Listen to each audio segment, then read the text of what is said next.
Habiganj medical college বন্ধে সরকারের নীতিগত সিদ্ধান্তের প্রতিবাদে ফুঁসে উঠেছে হবিগঞ্জবাসী। শিক্ষার্থীদের পাশাপাশি বিভিন্ন শ্রেণী পেশার মানুষ আন্দোলনে নেমেছেন। চলছে মানববন্ধন ও বিক্ষোভ কর্মসূচি। 2017-18 শিক্ষাবর্ষে হবিগঞ্জ জেলা সদর হাসপাতালের দ্বিতীয় ও তৃতীয় তলায় শিক্ষা কার্যক্রম শুরু হয়, কিন্তু এতদিনও হয়নি স্থায়ী ক্যাম্পাস। জুলাই অভ্যুত্থানের পর প্রতিষ্ঠানটির নাম পাল্টে হবিগঞ্জ মেডিকেল কলেজ করা হলেও এর কোনো অগ্রগতি হয়নি।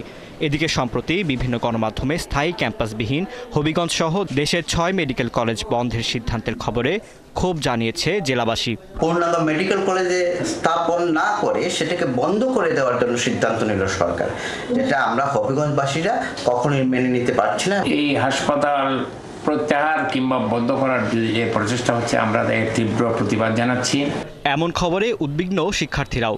তারা বলছেন, প্রতিষ্ঠান বন্ধ না করে সংকট সমাধানে সরকারের উদ্যোগী হওয়া উচিত। 2 ব্যাচ ডক্টর সুনামের সাথে বেরিয়ে গেছেন, তাহলে সেখানে মানহীন ট্যাগ দিয়ে এই মেডিকেলের স্টুডেন্টদের গায়ে কলঙ্ক লাগানোর কি মানে? এটা হচ্ছে আমার প্রশ্ন।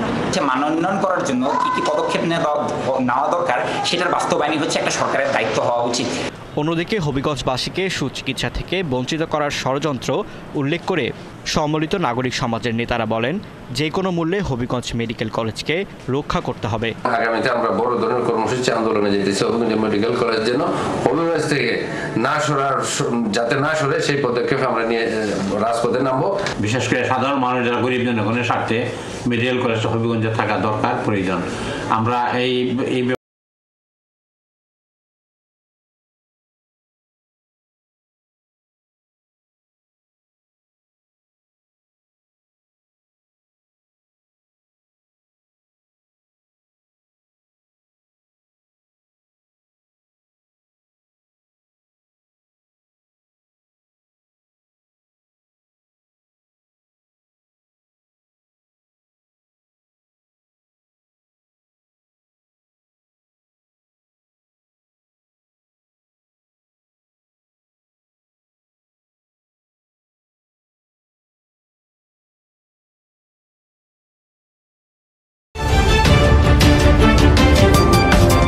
আপনারা দেখছেন দৈনিক ক্রাইম সিন।